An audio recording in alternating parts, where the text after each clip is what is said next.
Good morning, Hank. It's Tuesday, November 12th, 2013. 11/12/13. I learned an interesting fact today, which is that sugar does not make children hyperactive. Now, I know what you're saying, Hank. Yes, it does, because you remember being a kid and drinking a Coke, and then you and I would, like, run around in circles for hours and hours and hours. Hold on, I have to button up this button. What are we shooting here? Some kind of swimsuit catalog? But it doesn't, Hank. Sugar does not cause hyperactivity, and there are more studies attesting to this than there are studies proving that, like, most drugs humans take are safe. You know, on second thought, I think I need to come down and button after all.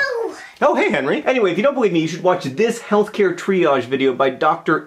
Carroll. Dr. Carroll helps write a blog called Incidental Economist that I stole from a lot in my video about healthcare costs, and then it turns out that he lives in Indianapolis, so we met, and now we are producing a show that he's making about healthcare that adds, like, nuance and complexity to the conversation. You know, all the things that traditional healthcare reporting is lacking. So if you want to understand, like, drug trials and insurance and why sugar highs are not actually caused by sugar, you should check out Healthcare Triage. You can click here, or else there's also a link in the doobly-doo. Anyway, Dr. Carroll also writes books, which I have read 2 of in the last 24 hours, because they are highly addictive and also because they have revealed that my entire life is a lie. Like, for instance, teething does not cause babies to have fevers. Married people have more sex than single people of the same age, and also report that the sex they have is better. Using a sponge to clean your kitchen counter will likely make your kitchen counter dirtier than it was before, because the average sponge contains more pathogens than, like, the average toilet seat. Lifting heavy boxes does not cause hernias. It can reveal hernias, but it doesn't cause them. Americans are not more likely to commit suicide around Christmas. If you stop exercising, your muscles do not turn to fat, which is good news for my emerging guns. Also, as you gain weight, the number of fat cells in your body doesn't increase. It's just that the size of them increases. Sit-ups do not flatten your stomach. And in great news for me, you are not more likely to get an infection from being on an airplane than from being in any other public space, like an office building or a bus or whatever. But you are more likely to acquire a disease in any of those places than you are if you just, like, stay in your house by yourself, so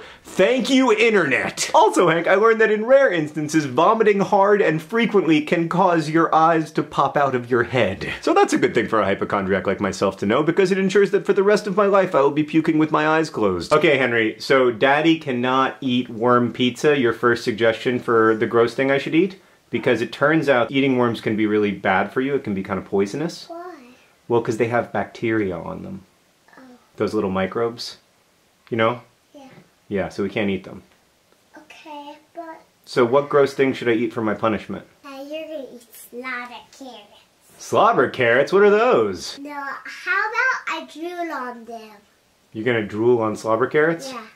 And then I have to eat it? Mm-hmm. Henry, wasn't there something else that you wanted me to eat? Really gross barbecue. Really gross barbecue? Yeah. What does that mean? I don't know, but Dad... We're gonna make it, are we gonna make it gross together? No. I don't have to make it gross with my drool. So we're gonna have slobber carrots with Henry drool and really gross barbecue with Henry drool. Yeah. How about wooden shoes? A wooden shoe? Yeah. No? I mean, I don't think I can eat, I might be able to eat a little part of a wooden shoe. No, not some of the wooden shoe. No? No. What should I eat then? Lights. Lights? Yeah. The visible sign of the invisible light? Yeah. I don't see how I can eat light itself, because it's more of an idea than it is a thing. Because, if you eat it, it might burn your mouth. That's a good point. That would hurt. Yeah. I just have to eat something that tastes gross. Hats. Hats? Yeah. Alright. So we're gonna have slobber carrots with drool, really gross barbecue with drool, and hats. Yeah. Alright. Thanks for the punishment, Hank. I'll see you on Friday.